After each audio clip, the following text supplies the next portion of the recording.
Hello students, good morning, good afternoon और good evening. Sir कल हमने जो टॉपिक किया था वो टॉपिक किया था हमने change in profit sharing ratio among the existing partners. ठीक है सर, उसमें हमने जो top points to be cover देखे थे वहां पे 5 पॉइंट्स है। हमने उसमें से एक पॉइंट कंप्लीट कर लिया था, दैट इज सेक्रीफाइसिंग रेशियो और गेनिंग रेशियो। आज हम जो स्टार्ट करने वाले हैं वो टॉपिक है हमारा गुडविल। ठीक है सर, हमारा वो टॉपिक क्या है सर? गुडविल।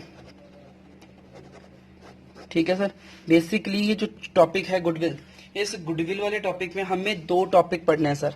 ठीक है सर, इंटरेस्टिंग टॉपिक है, अच्छा टॉपिक है, ध्यान से देखेंगे। 2 टॉपिक्स हमें पढ़ने हैं सर। एक तो होता है वैल्यूएशन ऑफ गुडविल। क्या होता है सर? Valuation of goodwill. और सेकंड होता है sir accounting of goodwill. Basically हम तो अकाउंट्स पढ़ रहे हैं तो हमारे लिए तो ये वाला इंपॉर्टेंट है, लेकिन सर वैल्यूएशन भी तो देखना पड़ेगा। तो हम देखेंगे पहले वैल्यूएशन एंड देन उसके बाद में अकाउंटिंग। ठीक है सर, वैल्यूएशन जो आप करेंगे इसमें 3 मेथड्स हैं। ठीक है sir, first method is average profit method. मैं शॉर्ट में लिख रहा हूं, जब हम डिटेल में जब इसको स्टार्ट करेंगे तब मैं आपको फुल लिखेंगे सर। एवरेज प्रॉफिट मेथड, फिर हम बोल सकते हैं super profit method, super profit method, and last one is capitalization method, capitalization method. ठीक है सर, ये टॉपिक्स हम करने वाले हैं। सर आप ये तो बता रहे हो हमें पढ़ना क्या है। सर हमें तो ये बताओ सबसे पहले इस गुडविल का मीन क्या होता है। चलें सर इस पे थोड़ा सा हम फोकस करते हैं। Sir basically goodwill means reputation earn by a firm. ठीक है, एक फर्म ने जो भी रेपुटेशन मार्केट में अर्न किया है वो उसकी क्या होती है? गुडविल। मैं एक एग्जांपल लेता हूँ। आपके नियर बाय में सर कई ग्रोसरी शॉप्स होती है। मम्मा ने आपको कहा बेटा ये सामान लेकर के आना है, तो आप प्रेफर क्या करते हो सर? एक ही शॉप पे प्रेफर करते हो पहले जाना। अगर उस शॉप पे आपको वो नहीं मिलेगा, जो आप सामान लेने गए वो अगर शॉप पे नहीं मिलेगा, तो आप प्रेफर करते हो किसी दूसरी शॉप पे जाना। तो सर आपने उसी शॉप को क्यों चूज किया? बिकॉज ऑफ हो सकता है शॉपकीपर का गुड बिहेवियर हो, या हो सकता है कि सर वो जो है पर्सन वो आपको अच्छी चीजें देता हूँ, क्वालिटी वाले प्रोडक्ट देता हूँ, तो आप उसलिए उसके पास जा रहे हैं। तो वो क्या है सर? वो रेपुटेशन ही है। इट मीन्स आप एक बार उससे सामान लेकर के आए थे, आप उससे इंप्रेस हो गए, तो नेक्स्ट टाइम आप उसी के पास जा रहे हो। That is the goodwill, that is the goodwill of that shopkeeper. ठीक है सर, तो हम बात कर रहे हैं कि गुडविल होती क्या है। बेसिकली गुडविल क्या होती है? Reputation of firm. अब सर मैं आपको एक छोटा सा और बता देता हूं, क्योंकि सर कई बार ये थ्योरी क्वेश्चन आ जाता है। जो गुडविल होती है सर, ये भी 2 टाइप ऑफ गुडविल होती है। गुडविल में 2 टाइप की गुडविल आपको पढ़नी है। आपकी बुक में आप थ्योरी से पढ़ेंगे तो आपको मिल जाएगा। गुडविल बेसिकली 2 टाइप की होती है। फर्स्ट होता है sir self generated goodwill, self generated goodwill, and second होता है परचेज्ड गुडविल। सेकंड होता है सर, अगर हम बात करें परचेज्ड गुडविल। सर ये सेल्फ जनरेटेड क्या होता है? सर सेल्फ जनरेटेड गुडविल होती है हमने खुद ने जनरेट किया, तो वो क्या हुई सर? Self generated goodwill. ठीक है सर, सेल्फ जनरेटेड गुडविल क्या होती है सर? ये इंटरनली जनरेट होती है। ठीक है, तो अगर हम इसकी डेफिनेशन की बात करें तो हम बोल सकते हैं goodwill which arises from a number of characteristics which an ongoing business possesses. मतलब एक ऑनगोइंग बिजनेस जो भी क्वालिटी, जो भी कैरेक्टरिस्टिक्स अराइज करता है अपने बिजनेस में, वही उसकी क्या होती है? Self generated goodwill. ठीक है sir, the following are the important feature. अब मैं आपको इंपॉर्टेंट फीचर बता देता हूं सर। ये क्या होती है? ये जनरली ऐसे नहीं है कि आज ही जनरेट हो गई, ये over a long period. Sir एक बात, तो एक नई शॉप खुली तो क्या उसकी गुडविल बन गई? नहीं सर, जो पुरानी शॉप होगी ना सर, उसकी गुडविल ज्यादा होगी कंपेयर टू न्यू शॉप। तो it means it is internally generated over a long period of time. ठीक है, नेक्स्ट हमें इसकी कोई कॉस्ट नहीं देनी पड़ती। ठीक है ना सर, कॉस्ट नहीं होती है। आपका गुड बिहेवियर ही आपकी रेपुटेशन है, आपकी गुड क्वालिटी ही आपका क्या है? आपकी गुडविल है। सर ठीक है सर, और सेल्फ जनरेटेड गुडविल को हम बुक्स में रिकॉर्ड नहीं करते। That is a important point for the purpose of accounting. Self generated goodwill को हम कभी भी बुक्स में रिकॉर्ड नहीं करते हैं। अब बात करते हैं हम सर परचेज गुडविल। परचेज का वर्ड से क्लियर हो रहा है सर, अगर आपने गुडविल परचेज करने के लिए किसी को पैसा दिया ना, मनी आपने मनी दिया, तो इट मीन्स वो क्या हो जाएगी? Purchase goodwill. Goodwill which is acquired by making a payment, goodwill which acquired by making a payment is called purchase goodwill, ठीक है सर। जैसे आपकी एक फर्म थी एबीसी एंड एसोसिएट्स, मार्केट में पीक्यूआर एंड एसोसिएट्स का बहुत नाम चल रहा था, ठीक है। तो आपने क्या किया, पीक्यूआर एंड एसोसिएट्स को परचेज कर लिया। तो अब ऑब्वियसली जब पीक्यूआर का नाम था तो ऑब्वियसली पीक्यूआर जब आप में इंक्लूड हो गई तो आपकी भी तो गुडविल हो जाएगी। तो सर इसके लिए मैं क्या करूंगा, जैसे लेट सपोज मैंने उसकी एसेट्स, उसको बिजनेस को पूरे को परचेज किया था 4 लाख रुपीज में उसकी डिसाइड हुई, लेकिन मैंने उसे 5 लाख रुपीज, 4 लाख की उसके पास एसेट्स थी लेकिन मैंने उसे दिए 5 लाख रुपीज। रीजन भी है क्योंकि 1 लाख मैंने उसकी रेपुटेशन के दिए, मार्केट में जो उसकी रेपुटेशन है। तो जो एक्स्ट्रा पैसा दिया ना 1 लाख इज कॉल्ड गुडविल, ठीक है सर। तो ये हमारा टॉपिक था। अब हम परचेज के लिए कुछ एक पॉइंट देख लेते हैं, ये कब अराइज होती है on purchase of a business. अगर हम किसी बिजनेस को परचेज करते हैं तब भी हमारे पास परचेज गुडविल आती है। सर इसको बुक्स में रिकॉर्ड करते हैं क्या? Yes sir, every transaction which includes the money, या हमने 11th क्लास में अगर आपने ट्रांजेक्शन की डेफिनेशन पढ़ी होगी तो ट्रांजेक्शन की डेफिनेशन क्या होती थी, इकोनॉमिक ट्रांजेक्शन, मतलब कोई भी ऐसा लेन देन जिसमें इकोनॉमिक एक्टिविटी होती है। इकोनॉमिक एक्टिविटी का मतलब जिसमें हमारी फाइनेंशियल पोजीशन चेंज हो जाती है, ठीक है सर। तो वो हमारे लिए क्या होती है sir, economic activity. It means हमने पैसा दिया है ना तो हमें रिकॉर्ड करना पड़ेगा। तो नेक्स्ट आता है it is shown in the balance sheet. आपको बैलेंस शीट में, जब आप बुक्स में रिकॉर्ड करें तो ऑब्वियसली बैलेंस शीट में रिकॉर्ड करोगे, और बैलेंस शीट में एज एन एसेट्स रिकॉर्ड किया जाएगा sir, as an assets record किया जाएगा। और जो सेल्फ जनरेटेड गुडविल है ना उससे हम रिकॉर्ड नहीं करते, ये मैंने आपको बताया था सर। जब हम सेल्फ जनरेटेड गुडविल को रिकॉर्ड नहीं करते तो उसे राइट ऑफ नहीं करेंगे, लेकिन सर अगर हमने परचेज किया कोई गुडविल तो उसे हम बुक्स में रिकॉर्ड करते हैं और धीरे धीरे हमें उसे राइट ऑफ करना होता है। ये सर कैसे, कहां पे लिखा हुआ है सर, एक अकाउंटिंग स्टैंडर्ड होते हैं जिसके बेस पे ही पूरी अकाउंटिंग होती है। तो अकाउंटिंग स्टैंडर्ड नंबर 26 है, उसमें कहा गया है कि आपको सेल्फ जनरेटेड गुडविल को रिकॉर्ड नहीं करना है और परचेज गुडविल को आपको रिकॉर्ड करना है। जैसे ही आप परचेज गुडविल को रिकॉर्ड कर लेते हैं तो आपको उसको उसकी यूजफुल इकोनॉमिक लाइफ में अमोर्टाइज करना है। क्लियर है सर? तो बेसिकली ये थी हमारी गुडविल के लिए थोड़ी बहुत डिटेल, ठीक है सर। अब स्टार्ट करते हैं हम सर वैल्यूएशन टॉपिक। अभी मैंने आपको पर बताया था हमें 2 टॉपिक करने, वैल्यूएशन और अकाउंटिंग। हम सबसे पहले करने वाले हैं sir valuation, that is the important thing, ठीक है सर। अब वैल्यूएशन में कितने मेथड होते हैं सर, एक होता है एवरेज प्रॉफिट मेथड, एक होता है सुपर प्रॉफिट मेथड, एक होता है कैपिटल मेथड, ठीक है सर। तो हम बात करते हैं सबसे पहले एवरेज प्रॉफिट। सर मैं तो सिंपल सी एक बात जानता हूं कि आपने 7th 8th क्लास में पढ़ा है एवरेज कैसे निकालते हैं। मैंने कहा कि sir there are 4 students which got following marks. एक के आए 5, एक के आए 15। आई रिपीट, एक के 5 है, एक के 15 है, एक के 10 है और एक के 15 है। तो 2 के 15 है, एक के 10 है और एक के 5 है। तो सर कितने हो गया, 45 मार्क्स। या फिर हम चेंज कर देते हैं, हम बोलते हैं सर 4 स्टूडेंट्स हैं, 4 स्टूडेंट में से एक स्टूडेंट के आ रहे हैं 12 मार्क्स, एक के आ रहे हैं 8 मार्क्स, एक के आ रहे हैं 7 मार्क्स और 30। तो आप चारों का टोटल करेंगे तो आते हैं सर 40। 40 डिवाइडेड बाय 4 स्टूडेंट है ना, नंबर ऑफ स्टूडेंट से डिवाइड किया तो ये निकल गया सर एवरेज। जितना इजी अभी अपने निकाला ना, मतलब क्या होता है, total of marks divided by number of student, यही होता है ना सर। तो वैसे ही आपको क्या निकालना है, एवरेज प्रॉफिट निकालना है, ठीक है सर। तो हम सबसे पहले करते हैं average profit method.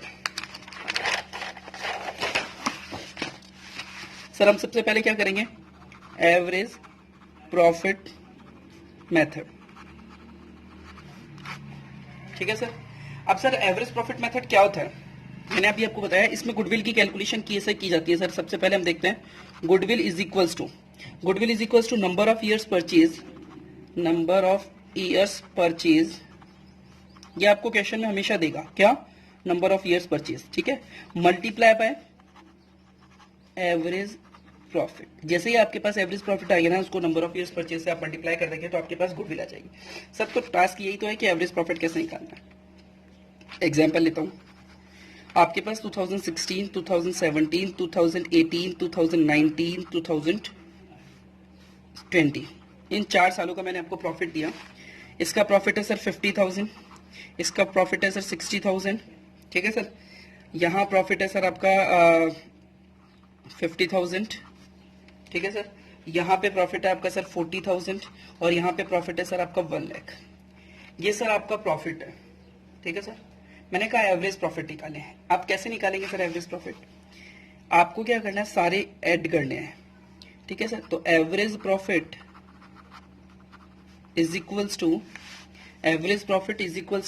50 plus 60, 50,000 plus 60,000 plus 50,000 plus 40,000 प्लस 1 lakh divided by number of years 1 2 3 4 5 से डिवाइड करना है. इट मीन्स सर आप देखेंगे 50 and 50 1 lakh 60 and 40 2 lakh and 1 lakh 3 lakh divided by 5 is equals to 60,000. It means average profit कितना आ गया सर हमारा 60,000.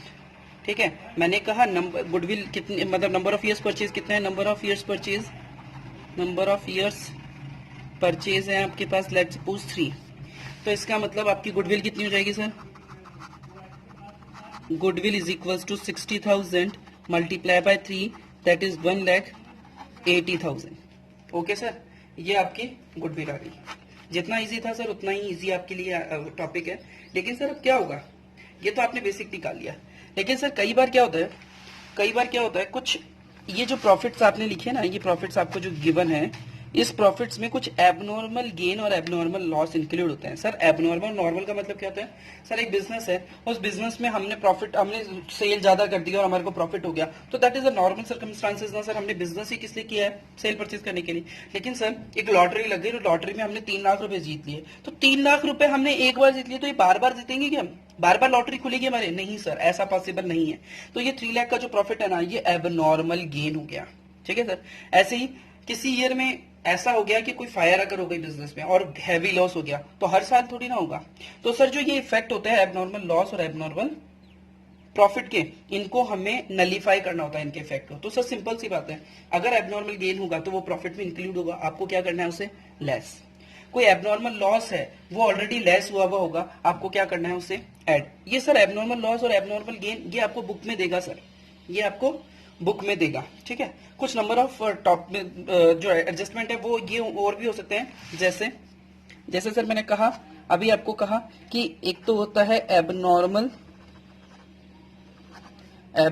गेन, सेकंड होता है सर एबनॉर्मल लॉस, थर्ड होता है सर ओवर या under valuation of closing stock. Sir ये तो मैंने आपको समझा दिया. ये क्या है सर, ओवर वैल्यूएशन या under valuation of closing stock. Sir क्या होता है आप समझे, आपने ट्रेडिंग अकाउंट समझा हुआ है.